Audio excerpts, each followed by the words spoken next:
सैनिकों की जुबानी सुनिए उनकी कहानी। ये है रेजिमेंट डायरीज। 18 मई 1948 आजाद भारत और पाकिस्तान का पहला युद्ध। पाकिस्तान कश्मीर पर कब्जा करने की फिराक में था और भारतीय सेना उन्हें करारा जवाब दे रही थी। कश्मीर में मौजूद तिटवाल पर कब्जा पाने के लिए भारतीय फौज की एक ब्रिगेड आगे बढ़ रही थी। इस ब्रिगेड में खास बटालियन शामिल थी। इस बटालियन को दुश्मन पर आक्रामक वार करते हुए त्रेगम की पहाड़ी को छुड़ाना था।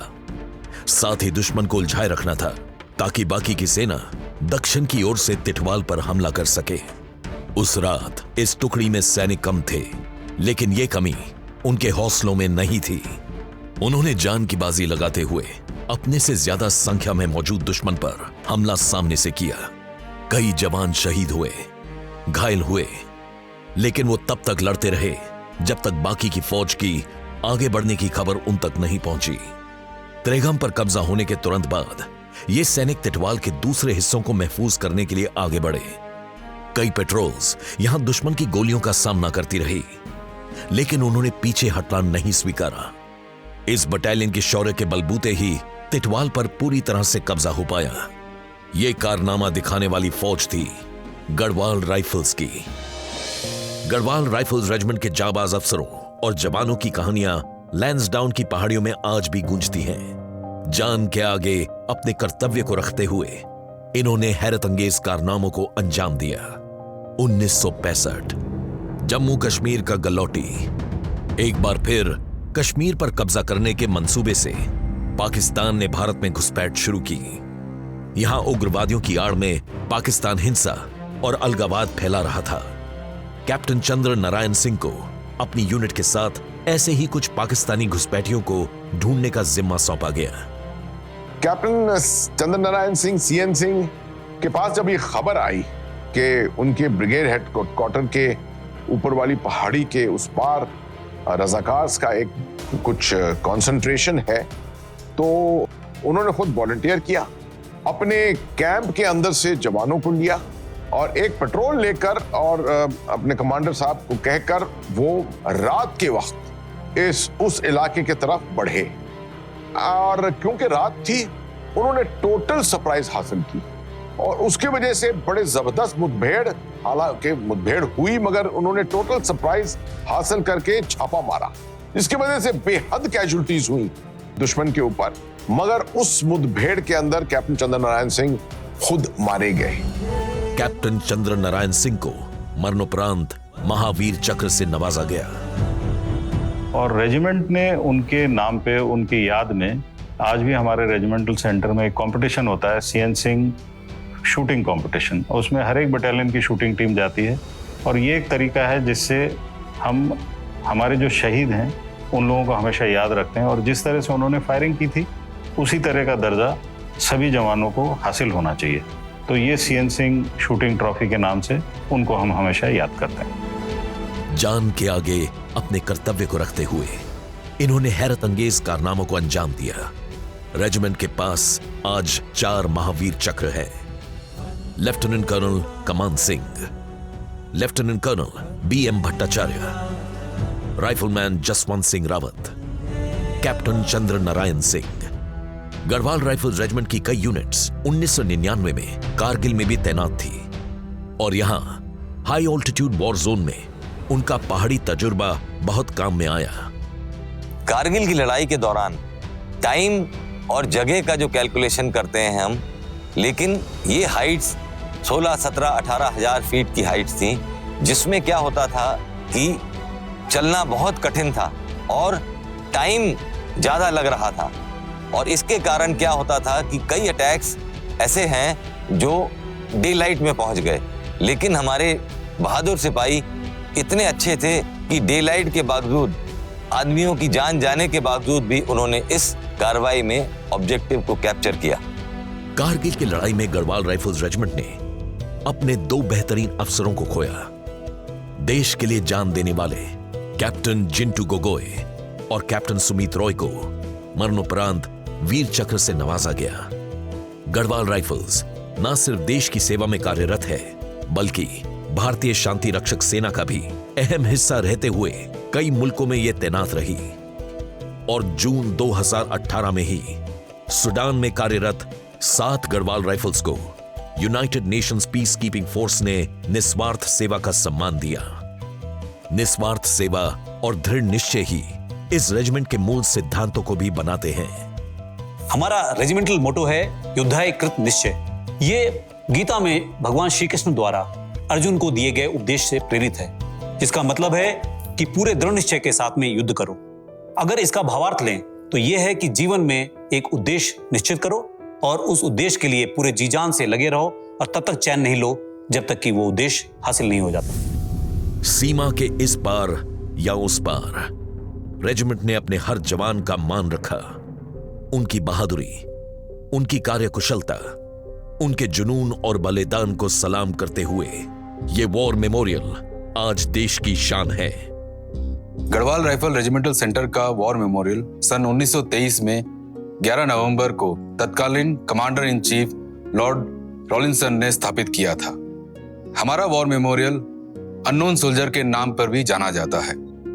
हमारे वॉर मेमोरियल की खासियत यह है कि यह एक ब्रॉन्ज मेटल का बना हुआ है। इसको बनाने वाले मिस्टर एलिस मैरीफील्ड इंग्लैंड के निवासी थे। वॉर मेमोरियल का जो पेडेस्टल, जो कि एक ग्रीन मार्बल का बना हुआ है, ये Messer and Martin company Calcutta base ने बनाया था। इंटरेस्टिंगली इसी कंपनी ने विक्टोरिया मेमोरियल को भी बनाया है। ये स्टैचू, ये वॉर मेमोरियल एक बड़ा अनेक वॉर मेमोरियल है। मेरे ख्याल में दुनिया में एक अलग वॉर मेमोरियल है। इसको फ्रांस में ही, पेरिस में ही बनाया गया था। ब्रॉन्ज में ये कास्ट हुआ था। वहीं उसी इलाकों में जहां पे ये लड़ाई लड़ी, उसी देश से ये ब्रॉन्ज का स्टैचू बनाकर और इसको भारत भेजा गया। और इसको ट्रांसपोर्ट करने के लिए कोटद्वार रेलवे स्टेशन से, या मेरे ख्याल में नजीबाबाद से, इसको बैलगाड़ियों के ऊपर 6 बैलगाड़ियां इसके लिए इस्तेमाल की गई, लिटाकर रखकर, और इसको काट रोड के जरिए लैंसडाउन ले आया गया था। लैंसडाउन पौरी गढ़वाल जिले का एक बेहद खूबसूरत शहर है, जिसका इतिहास उतना ही पुराना है जितना कि गढ़वाल राइफल्स रेजिमेंट का। और इसी शहर में बसा है गढ़वाल राइफल्स का रेजिमेंटल सेंटर और पूरा कैंटोनमेंट इलाका। इस शहर और इस रेजिमेंटल सेंटर का इतिहास लगभग साथ ही बना। हमारा रेजिमेंटल सेंटर लैंसडाउन नाम का जगह पे है। इसका ओरिजिनल नाम कालू डांडा है। कालू डांडा इसलिए क्योंकि जो बांज के पेड़ हैं, रोडोडेंड्रॉन, बांज और चीड़ के पेड़ हैं, वो अगर आप प्लेन से आप लैंसडाउन की तरफ देखो पहाड़ी में, तो ये बहुत ही काला रंग का दिखता है दूर से, और उसके साथ जब बादल छा जाते हैं ये पहाड़ एक्चुअल में काला दिखता है। इसलिए गढ़वाली में उस जगह को कालू डांडा कहते थे। और फर्स्ट गढ़वाल रेस होने के बाद इधर टेंटों में आके रहे। उसके बाद जैसे जैसे रेजिमेंट उधर सेटल डाउन हो गया तो बंगलोज बने इंडिविजुअल ऑफिसर्स के और लोगों के। जो हर बंगलो जो है जिस आदमी ने बनाया उसके नाम पर बना है। लेफ्टिनेंट वार्डल करके एक ऑफिसर का बना था, जो कि हमारा रेजिमेंटल घोस्ट माना जाता है। वो वर्ल्ड वॉर 1 में वो मिसिंग इन एक्शन था, और लेकिन अभी भी ये माना जाता है कि वो सेंटर के एडजुटेंट होने के कारण सफेद घोड़े पर आता है और अभी भी सेंट्री को चेक करता है रात को कि अलर्ट है कि नहीं। ये एक कहानी है जो लैंसडाउन और कालू डांडा में अभी भी ये कहानी चलता है। नाम लैंसडाउन क्यों हुआ? 1887 में जब रेजिमेंट रेज हुई तो उसका हुक्म, जो लास्ट सिग्नेचर जो था, वो लॉर्ड लैंसडाउन का था, जो उस वक्त वाइसरॉय थे। उनके नाम पर इस शहर को, आप समझे उस वक्त के तो छोटा सा गांव भी नहीं था ये, इसको नाम उनके ऊपर दिया, और लैंसडाउन तब से नाम जो है ये कायम है। आज भी लैंसडाउन के कोने कोने में उस समय की झलक देखी जा सकती है। यहां मौजूद इमारतों को देख उस समय की फौज की भव्यता का एहसास होता है। इसके साथ ही रेजिमेंटल सेंटर में मौजूद ऑफिसर्स मेस से भी जुड़ी कई रोचक कहानियां हैं। अगर आप गढ़वाल राइफल्स के ऑफिसर्स मेस में जाएं तो आपको लगेगा कि फर्श जो है मोसेक का बना हुआ है, लेकिन एक्चुअल में वो क्रॉकरी आइटम्स जो लड़ाई में जाते समय और वापस आते समय टूट गया है उसका बना है। वो इतना बढ़िया तरीके से पॉलिश किया गया है, आपको लगेगा कि ये कोई खास तरह का मोसेक है। और ट्रेनिंग के लिहाज से भी लैंसडाउन एक बेहतरीन लोकेशन साबित हुआ। लैंसडाउन अगर मैं रेजिमेंटल सेंटर के और ट्रेनिंग के तौर पे देखा जाए तो जो हमारे ऑपरेशनल इलाकों में जैसा आपको टेरेन मिलेगा, जैसे वातावरण मिलेगा, वो लैंसडाउन ट्रेनिंग के तौर पर ऑफर करता है। यहाँ के जो पेड़ हैं, यहाँ पे जो फ्लोरा फोना है, वही आपको नॉर्थ ईस्ट के जंगलों में या फिर जम्मू कश्मीर के जंगलों में मिलेगा। तो जो रिक्रूट की ट्रेनिंग होती है वो अपने नेचुरल हैबिटेट में हम कहते हैं वो ट्रेनिंग यहाँ मिलती है। दूसरा, यहाँ पे वातावरण स्वच्छ है, उसके कारण ट्रेनिंग का जो स्तर है और पहाड़ होने के कारण पहले से ही ट्रेनिंग टफ हो जाए। और फिर यहाँ 41 हफ्ते ट्रेन होते हैं ये पहाड़ी नौजवान। इन 41 हफ्तों में उन्हें ना सिर्फ शारीरिक बल्कि मानसिक तौर से तैयार किया जाता है युद्ध नीति में और एक सशक्त राइफलमैन बनने के लिए। ट्रेनिंग में दो पहलू हैं, फिजिकल और मेंटल। फिजिकल में जैसे हम पहले डेवलपमेंट ऑफ कोर मसल्स करते हैं, उसके लिए कुछ चुनिंदा टेस्ट्स हैं, जैसे कि फिजिकल प्रोफिशिएंसी टेस्ट, जो बिना हथियार और पिट्ठू के रहते हैं। उन टेस्ट को पास करने के बाद उनकी स्ट्रेंथनिंग जो कि बढ़ाई जाती है, वो कार्रवाई सेंटर में करते हैं। इन टेस्ट को पास करने के बाद जब वो एएमटी में आता है, तब एएनटी में बीपीटी जैसे टेस्ट उसके लिए जाते हैं, जिसमें कि हथियार और फुल बैटल लोड के साथ उसको 5 किलोमीटर दौड़ना होता है और अन्य ग्राउंड टेस्ट्स भी करने पड़ते हैं। इसी के साथ साथ 40 किलोमीटर का run back full battle load के साथ, जबकि वेट तकरीबन 34 किलो तक पहुंच जाता है, लेकर उसे दौड़ना होता है। पहाड़ी इलाके में बसे होने का फायदा ट्रेनिंग में भी खूब मिलता है, जहां ये रॉक क्लाइंबिंग और माउंटेनियरिंग में खास तौर से निपुणता हासिल करते हैं। क्योंकि हमारे सोल्जर्स में एक कुदरती क्षमता है माउंटेनियस टेरेन में ऑपरेट करने की, उसको एक्सप्लॉइट करने के लिए हमने एक रॉक क्राफ्ट ट्रेनिंग शुरू कर रखी है। इसमें पहले हम एक स्पीड वॉल क्लाइंबिंग प्रैक्टिसेस सभी रिक्रूट्स को करवाते हैं। तत्पश्चात रिक्रूट्स एक इंटर कंपनी कंपटीशन में भाग लेते हैं और अपनी कंपनी को जिताने के लिए अच्छा करते हैं, जिसको कि हम रॉक क्राफ्ट ट्रेनिंग कहते हैं। ये ट्रेनिंग देने के लिए हमारे पास बहुत ही काबिल माउंटेन वॉरफेयर क्वालिफाइड इंस्ट्रक्टर्स हैं।